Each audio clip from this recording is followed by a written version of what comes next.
there's a lot of work being done nowadays with psychedelic therapy. There's a rebirth in psychedelic therapy recently.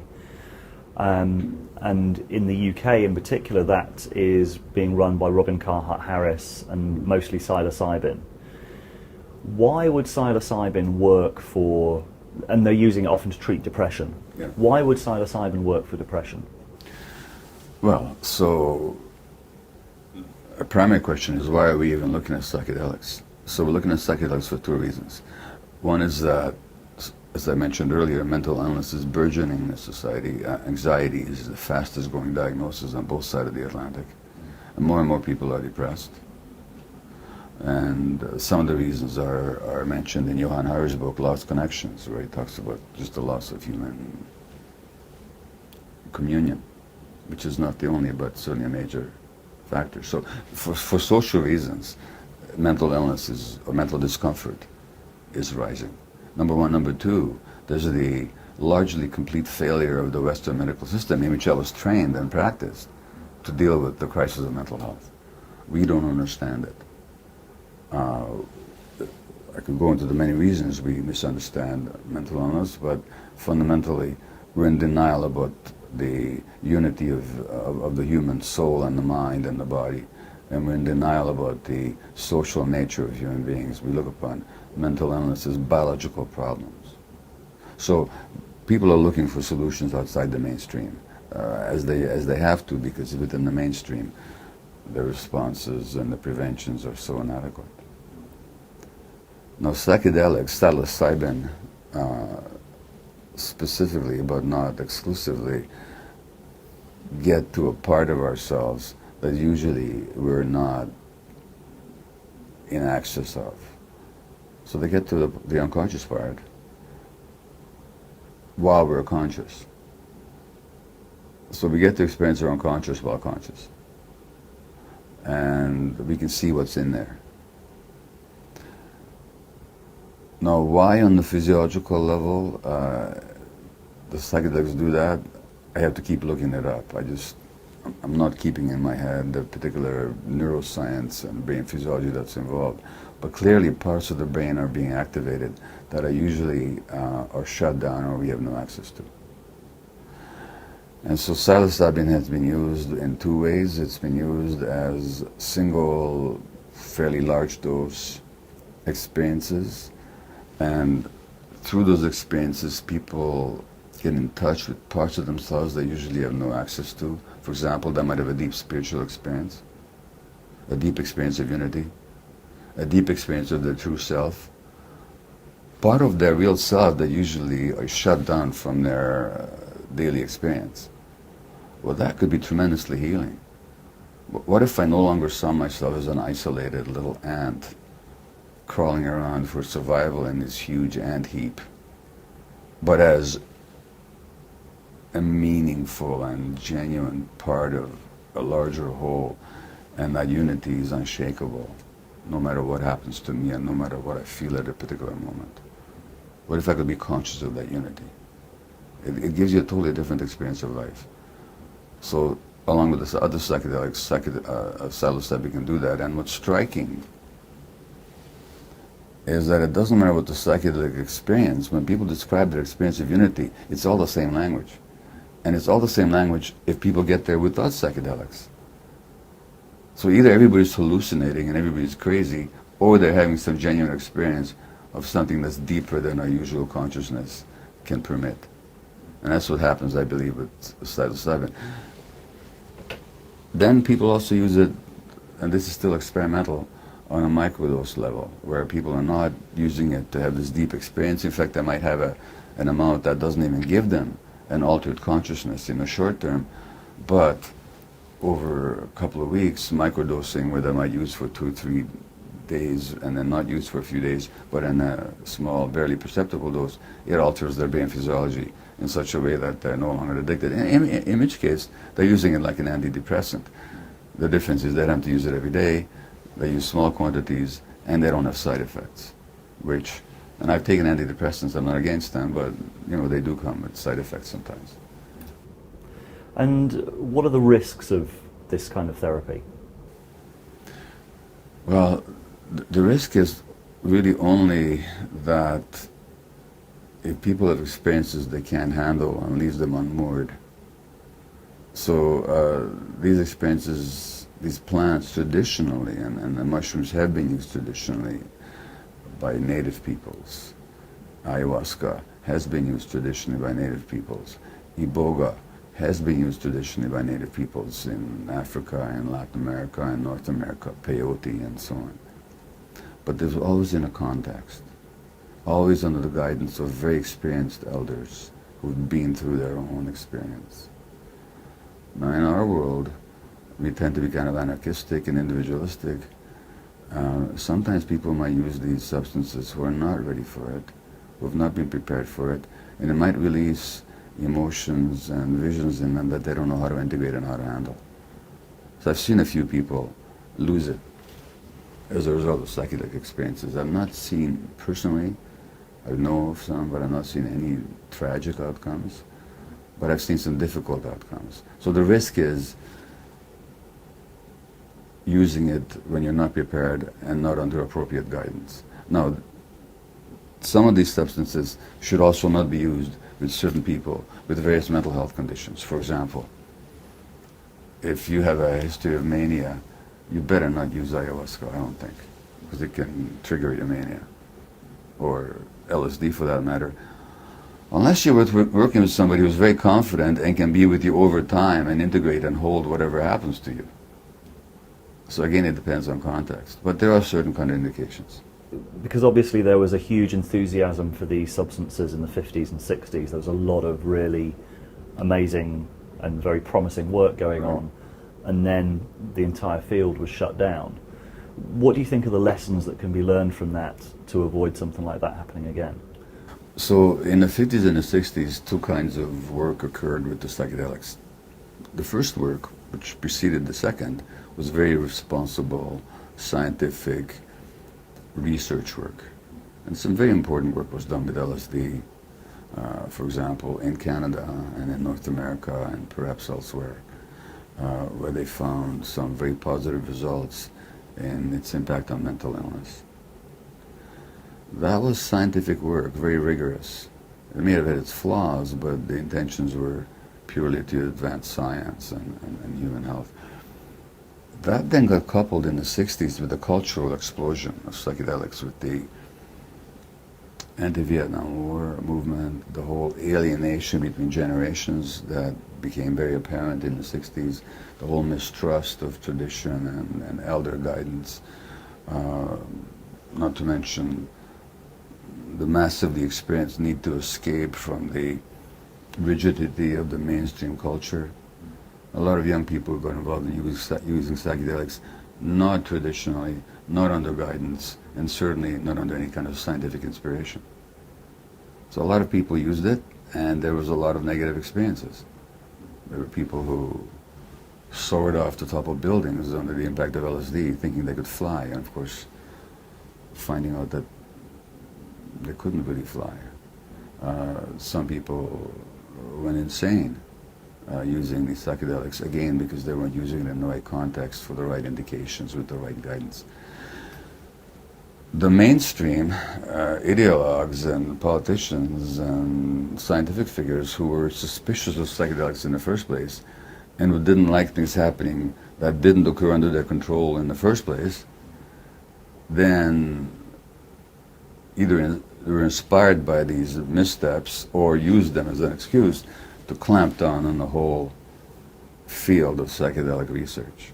So there's a retrenchment and a giving up of some very useful avenues of inquiry that persisted for decades until, again, the cultural crisis and the general inadequacy of mainstream medical perspectives led to a resurgence, which is what we're seeing now. And for the most part, what we're seeing now is much more scientific and much more responsible use of these substances, with some of the dangers that also attended it in the 60s as well.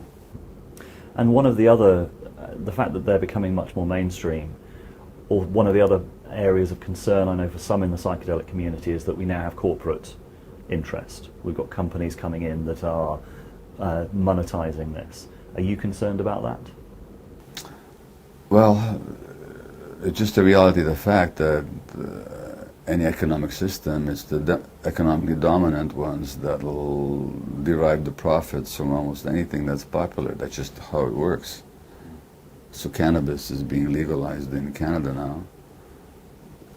It's not going to be the little growers that are going to really profit. It's going to be huge corporations that are going to take advantage of the tax structure and the whole economic setup to make enormous profits. That's just how it works. The thing with the psychedelics, say with ayahuasca, it's not a product that people will use every day. So when you make Prozac, people are going to have to use it daily. In fact, they use it daily for years. Ayahuasca is something you'll have ceremonies with 2 or 3 times a year, if you're a devotee, if you're a follower of it. So it's not as profitable because you don't get to sell mass products to a large number of people on a daily basis. So there's less of a risk with that. But if psilocybin becomes useful as a, say, as a microdose, I can see corporations moving in. Under this system, I expect nothing else. It's less amenable to that kind of profit motive because of the more intermittent nature of these experiences and the small quantities involved. But nothing is immune to profit, and if there's a profit to be made, yes, I expect the corporations to take advantage. Just going back to the psychedelic therapy, is there a sense that we can get insight from these experiences, but ultimately we have to do the work ourselves of integration and healing? Well, yeah. I've had deep experiences with psychedelics, really deep insights. I thought I understood the world. And I talk about this.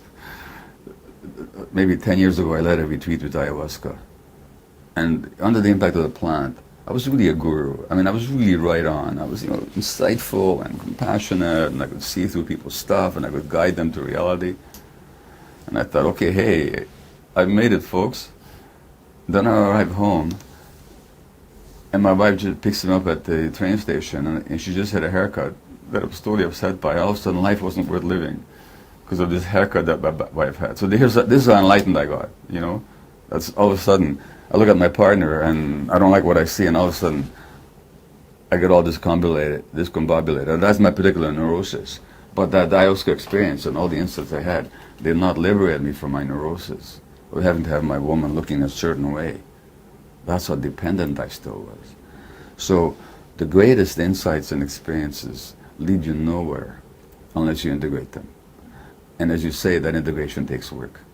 And so what I've learned, and what I emphasize more and more now, in fact, what I emphasize most now, is the experience opens the door, but you're the one who has to walk through the door. And having the window open or the door open does not get you to the other side, and that's a lot of work. And so it's like with every other kind of spiritual work. You can also have great realizations on the meditation cushion. And people do have these direct experiences of Godhood, but it leads them nowhere unless it transforms their lives. And for it to transform their lives, those intentions and those insights, those intuitions need to be integrated. And that's daily work. And there's nothing that substitutes for daily work. And I have to say to people, if it's a question of having great insights on the one hand or daily regular work on the other, choose the daily work. Forget the great insights, forget the great experiences. Now, if you can combine the two, powerful support, one for the other. But the work is the key. Can you describe what that work is? The work may be different for everybody, but it does involve some disengagement from the daily grind, some time that's devoted to your core essence or to exploring it. So for me, and with my ADHD, I was never a great meditator. I mean, I could sit there on a meditation cushion, and if I was present for 10 seconds out of 20 minutes, I could declare victory. However, I've also thought I wasn't a yoga person, but 2 years ago, I found a yoga practice that if I don't do daily now, I suffer. And when I do it, it really supports me. It puts me in touch with my body. It stills my mind. And it provides a break to my constantly running egoic mind, so that I experience myself as somebody different than just somebody who's always engaged in thought and talk and process. So that's my particular way. Journaling, which is observing yourself and writing about it, so that there's that observer self that you're actually strengthening. An observer self is not the same as the daily, rattled, ordinary self. Group work. The Buddha talked about the Dharma, the Sangha, the Buddha, the Dharma, and the Sangha. The Buddha meaning our inner two selves, the Dharma being the path, the Sangha being community. Are you having contact with others who are on the same path? Or do you just belong to a bunch of Facebook groups where you discuss what are the odds of Leicester City winning the FA Cup again? You know, so is there some connection with others who are on the same path? For some people it'll be meditation. For some people it'll be communing with nature. For some people it'll be revisiting the psychedelic experience, but without the plant, without the drug, without the substance. Just putting themselves in that space on a daily basis. Some kind of practice, which has to be regular. Your work with ayahuasca, and curious as to, well, in fact, for any listeners who aren't familiar with ayahuasca, what the experience is, could you give a short summary of what experientially, what happens in an ayahuasca ceremony? Well, speaking of meaning, it wasn't with ayahuasca, I'll come to that in one moment. It was with another plant called iboga that I was participating in a ceremony earlier this year, and somebody asked me, what is the meaning of life? And this is when I was under the effect. And the immediate answer that came up is, life is its own meaning. Which I thought was a great line. I don't know that I can live that in my regular existence, but I thought it was the only answer that was needed. But it takes a lot to recognize that life is its own meaning. Now, yes, after my book on addiction came out, it just be published in England, but in North America, it appeared 10 years ago. I kept getting a lot of questions about what I knew about psychedelic plants, particularly ayahuasca, in the treatment of addiction. And my answer was I knew nothing at all, until the answer, in fact, I should say the question became somewhat annoying to me, because I just spent 3 years writing a book. How about asking me something I knew about, rather than this one thing I didn't know about? But it so happened that I was exposed to the plant, and I had the opportunity to experience its impact myself. And at the first use of the plant, within a ceremony led by a Peruvian shaman, I understood why people were curious about its potential to work with addiction, because it provided a deep root to my own soul and to my heart, and also allowed me to observe just how closed my heart had been. And of course, addictions are all about shutting down some parts of ourselves that we would then have to enliven through artificial means. Ayahuasca, this particular plant, also sometimes gives people a deep sense of their own suffering, of what is it that they've been running from all their lives. See, addiction is all about running away. It's a temporary running away from something unbearable. It's that simple. And the plant shows you what you've been running from, which can be painful and difficult, but it shows you in a very compassionate way. So, both in the sense of connecting you to a deep core self that doesn't have to run anywhere, and in terms of showing you just what you've been running away from, it can be a deep experience in the right context. Yeah, I mean, I found from my own experiences, many of them have been a sense of compassion combined with a lot of pain. Mm-hmm. But I'm really interested in this idea of around, especially the severely addicted people in the beginning of your book. You know, it seems that their pain is just, they don't have the capacity to bear it. Well, first of all, none of us who are addicted have the capacity to bear pain, otherwise we wouldn't be addicted. The problem with addiction is not the pain. The problem is that we don't know how to bear it. Now, why is it that we don't know how to bear it? Because the first time that we experience pain is in childhood. Now, if a child experiences pain, but there's adults there that can hold that child through that pain and show them that, yes, pain comes, but pain passes, that child will not be traumatized. The painful experience is not the same as being traumatized. Traumatized is when there's a restriction in our capacity to handle life. And the child, the infant, whose mother is depressed, for example, the mother loved the child. My mother loved me, but she was profoundly depressed throughout my first year of life and terrorized for historical reasons. She couldn't hold my pain. She could hold me, but she couldn't hold my pain. Because for that, she needs to have something more than her own depression. She needs to be present and feeling somewhat optimistic that, okay, kid, you're in pain, but it'll pass. Now, the parent who's depressed or stressed can't hold the child in their pain. That child will not learn how to hold pain. That child will only learn how to escape from pain, to soothe it. Thumbs-upping, rocking, masturbation, eating, and later on addictions. So addictions are always about not knowing how to hold pain. Now, the more severe the pain is, and the more isolated the child is with the pain, the greater the risk for addiction. The cases I talk about in the beginning of the book, the really severe drug addicts, as you said, they've had horrendous experiences and nobody to help them hold it. Hence their incapacity to hold the pain. As you're talking about that, I'm also reminded of, you've talked a lot about A.H. Almas, a spiritual teacher, who's also been very influential on my life. I see. And the concept of inquiry, which is a big, kind of going in and, it's, I suppose, a talking meditation.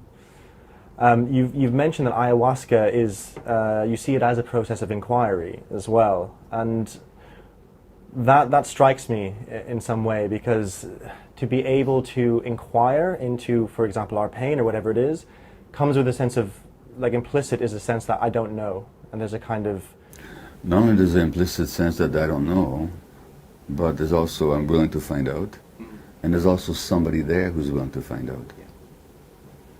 So, pure pain, if there's no sense of the experiencer, you just want to escape from it. But as soon as you say, there's pain in me, and I'm curious what that's about, and I'm willing to look at it, there's immediately a sense of the inquirer, which is no longer identified with the pain, but is looking at it. So that inquiry strengthens both our capacity to be with something and the person who is being with it. And so for me, the ayahuasca ceremony, like many meditations, is really an inquiry. It's not about, I want to have a beautiful experience of unity and godness and the angels and entities and the stars, which some people have. I've never had one. But it's about what's going to arise and how shall I understand what arises. Yeah, I'm struck by the difference between that way of approaching contact with someone or ourselves and what we were talking about before with the very reactive nature of social media. Yeah, and do you think by having those kind of dialogues with each other we can get somewhere, get out of our box in a sense? Is there some healing in just being able to have conversations like that?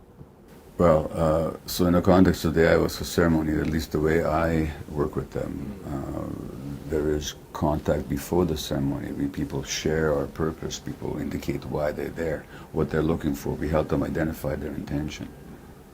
Then there's the ceremony, and then after the ceremony, once people have slept and so on, then we talk about, well, what did you experience and what meaning did you find in it, and what could be the meaning of the symbols that maybe visited you, or the visions that you experienced, or the insights that you gained, or the physical sensations that your body went through. And having that conversation in the context of a group immediately allows everybody's experience to be accompanied and shared. And it breaks through that isolation that so many of us experience. Mm. And the people who have been struggling with addiction and gone through a ceremony, what kind of things are they reporting afterwards about what they experience, and how are their lives afterwards? Well, I've seen people break through significant addictions by means of ayahuasca ceremonies, behavior addictions, drug addictions, and so on, whether it was cocaine or sex. Having said that, the context and the follow-up and the integration have to be there. In other words, for most people, it's just not enough to have a beautiful experience or a deeply meaningful experience. What are they going to do with that in their lives? That's what we call integration. And in the downtown east side of Vancouver, which is a concentrated area of drug use where I do spend quite some time in the book explaining and depicting the lives of these people, these people come to ceremony, they might have beautiful, powerful insights that really get aspects of themselves that they've never experienced. But then they go back to the downtown east side, there's no supportive context, they'll relapse into their addiction, and I've seen that. So one mustn't idealize the ayahuasca experience as kind of the be-all and the end-all. There has to be a supportive, ongoing, integrative context. So we talked about A.H. Almaas, and I'm curious how has his work influenced your own approach to your work and maybe to your life as well? I've had a number of, I've never had a spiritual mentor. There's not been somebody that I've followed or particularly joined their group or attended their teachings consistently. I might question why I haven't done that, but basically I'm not a guru type. But that doesn't mean that I haven't learned from a lot of people. I have. And Almaas, Hamid Ali is his real name. H. Almaas is his nom de plume, if you wish. He's been an influential teacher in my life. He's got these deep spiritual teachings, which I have to say, many of them I don't understand. Like, he talks about stuff I have no idea about, because he's had deep spiritual experiences of unity and transcendence that I haven't. So the language he uses, I can only wonder about. Having said that, there's two major things that I've learned from him, which are absolutely essential to my understanding. One is the formation of the personality. We tend to identify with the personality. We think we are our personality.